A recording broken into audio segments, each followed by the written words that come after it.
guys, welcome back to my channel. So today's video is going to be about my current foundation routine.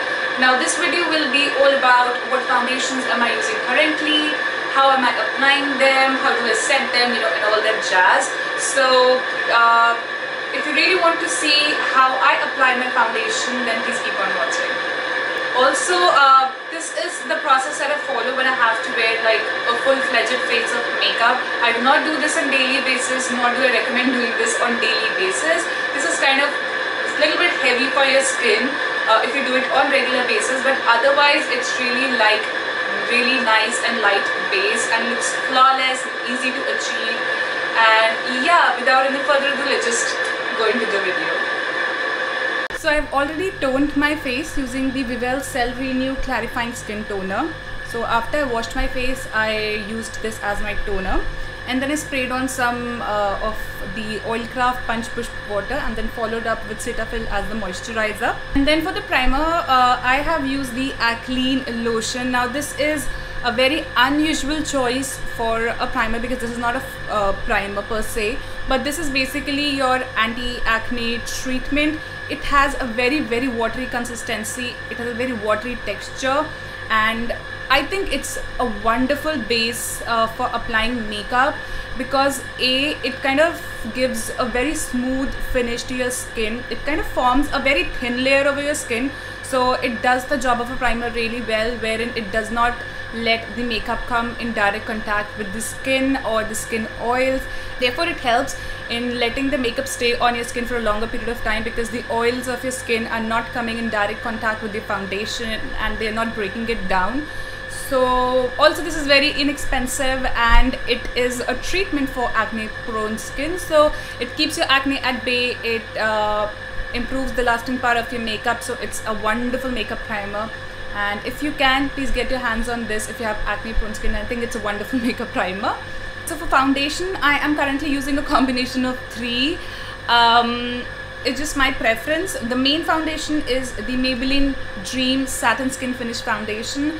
Now I bought this online and this is in the shade 04, which is way too dark for my complexion. Even when I'm tanned right now, it's quite dark for me, so I don't want to look like an orange cake wearing this. So this is the main foundation, and then I add the Makeup Revolution, the one foundation, into it. By the way, this is shade 09, shade 9 basically. So I add this one into this so that it can lighten up a little bit, and instead of brown it can get a little more yellow undertones because it has like really strong yellow and orange undertones. And then finally I put in my favorite BB cream from Pond's. This further lightens up the whole foundation, and this is actually a very good match for my skin tone. So this really gets the foundation there wherein I can match it with my skin perfectly. So this is the foundation combination that I'm currently using, and how I like to use it is I have this really old palette here. So what I do is I pump out some of the Maybelline Dream Satin Foundation. Okay, one whole pump is good enough. Then I just shake the one foundation and pour in some of this. And then finally my BB cream. Quite a bit of this, okay? Then I take a foundation brush and just mix these together to form a nice homogeneous paste. Now the foundation is really well mixed and it has brightened up and lightened up quite a bit, and I think it still is little dark, but I think it's really nice because after a while it kind of gets there and matches my skin tone, so I really like it. And now we're just going to apply dots of this foundation all over my face using the same brush, and then I just use a makeup sponge, a damp beauty blender, to blend my foundation. I prefer using a damp beauty blender over a brush because one, it is a lot more easier and faster, and it gives a more flawless finish. And I have oily skin, but I still like little bit of dewiness in my foundation. I do not like a flat matte finish of the foundations because I think it kind of accentuates my dry patches, and I think a beauty blender really comes in handy in that aspect. So currently loving this one from PAC. I'm going to start off by applying this foundation in the inner sides of my face first and drag that outwards, because we have more pigmentation issues in the inner sides and not on the perimeters. So that's how I'm going to do it.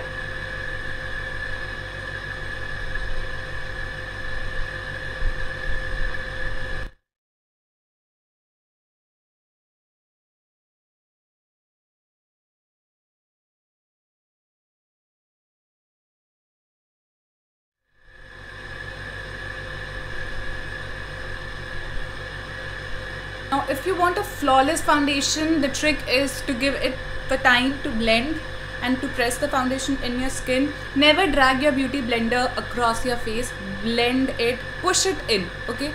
Push it in. And yes, it does take quite a bit of time, but that is what would give you a flawless finish, okay? So take your time and blend your foundation like there is no tomorrow. There you go. Beauty blenders are such a great invention. I mean, they just make the whole process of blending your foundation so easy, and the finish is just amazing. Even if you are someone who has just started using makeup, beauty blenders have done it. I mean, they've made it really easy. Okay, so not even a minute and I'm almost done blending my foundation. So I hope you guys can see there is a visible difference on the left and the right part of my face. This one seems a lot more brighter and even toned. Also, if you notice, I do not have the full coverage on my face, and I do not like the feeling of full coverage foundations. I don't even like the look of the full coverage foundations. Even if it's not cakey, it looks like really fake to me, like I have no spots whatsoever. I don't like that feeling, okay? It doesn't feel like myself when I look in the mirror. So I prefer foundations from which, you know, my blemishes can peek through a little bit, not a lot though, just a little bit. So that's just how I like my foundations to be, and of course they should look all blended in and natural.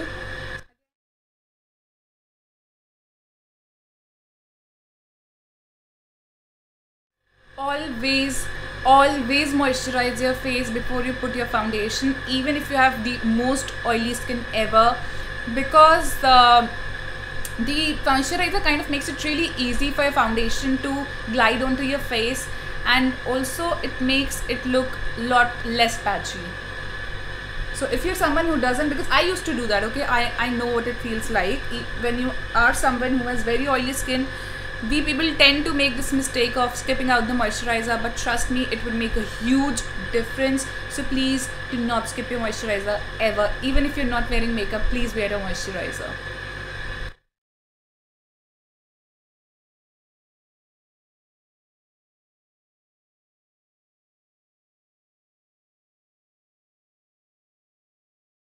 If you feel like, you can go back and do another layer of foundation on your face, or maybe wherever you feel like there are a little more blemishes, you can go back and dab your foundation in those areas a little bit. But I'm kind of fine with this much of coverage. I do have my blemishes peeking through here, but I don't feel like covering them up. Like I said, I like my blemishes peeking through. Pay extra attention to areas like, you know, the side of your nose, the sides of your mouth, the chin, this area especially, wherever there are folds in skin. And also make sure that you reach out the outermost corners of your face.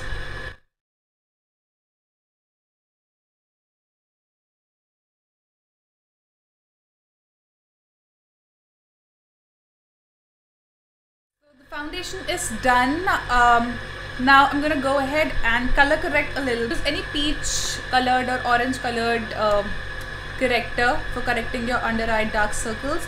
The deeper your complexion is, the darker the shade is needs to be. If you are on the lighter side, go for peaches and pinks, but if you are more deeper and darker, then go for more orange. I have really dark under eyes, dark circles, so I prefer using an orange color. But please go light with this and build up as you need it. Do not go like really heavy handed in the first go itself, okay? And I'm going to concentrate this mainly in the inner corner of my eyes and then blend it outwards because I have more darkness in the inner corners.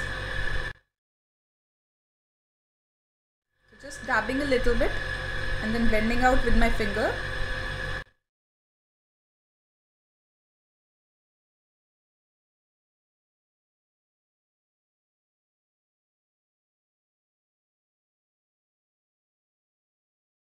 I'm going to go back and apply the foundation in those areas to cover up the color correction.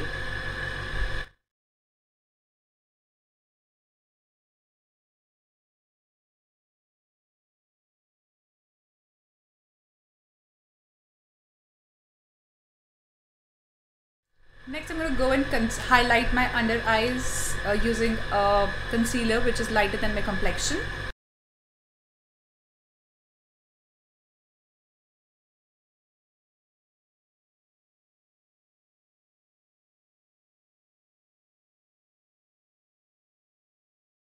For setting up my foundation, I like to use two different powders. A powder which is lighter to kind of highlight the areas, and then a powder which is just a shade or two darker to set the areas where I would generally contour.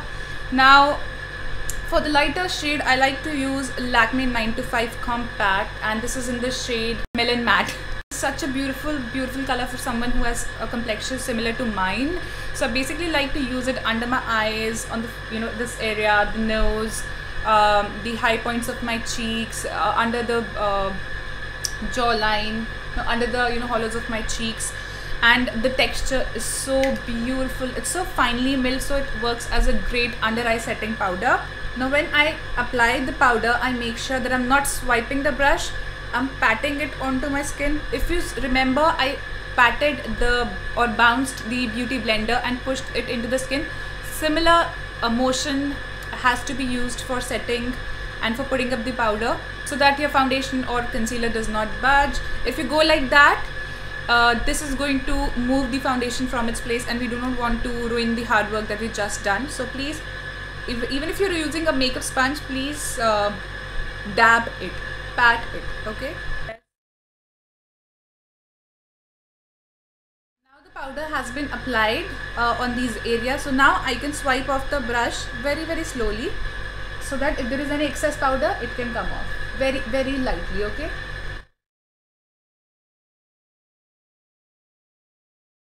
Other parts of my face, that is the perimeter, the hollows, the jawline, I'm going to use a powder which is a little bit darker than my own complexion, and I'm going to use this one from Makeup Revolution. This is in the shade Translucent. This is just a little bit darker than my complexion, so it won't be like a very prominent contouring, but it does make a visible difference and adds a little bit of angle to your face, a little bit of dimension to your face without the contouring being there, but it's still there, if you know what I mean. So doing this, and I think this kind of technique is really good for daytime functions, or if you have, say, a formal meeting in the office and you don't want to be like out there with contoured face. So do something like this. It would still give you the much needed structure, the much needed dimension, and you won't still be able to tell that you've contoured your face, because technically we haven't. We've just set it with the powder which is a little bit darker, but not something which is very evident or very crazy. So instead of using one color powder all over your face and with your face looking very flat, it's really nice to use two different powders. You can use the same brand, the same powder, but in maybe two different shades, one little darker, one little lighter, and it would make a little bit of difference, but it would be like a really beautiful difference. Next, I'm going to spray some toner on my face, so that if there is any cakiness or any powdery feeling on my face, it can go away. So that was my current foundation routine. I hope you guys found it helpful. This is just the way I apply my foundation, and this is how I get the results that I really like. This is just my current routine, and it keeps on changing every now and then. Sometimes I'm okay with using just one foundation, sometimes I'm like into mixing different sort of foundations. Some of you may like it, some of you may not like it, so that's completely okay, to each his own. But this is what I'm loving currently, and I really like the way it looks on my face. So that's about it for today's video. I hope I could help some of you guys out, and I'll meet you guys again very soon. Until then, you guys take care. Bye.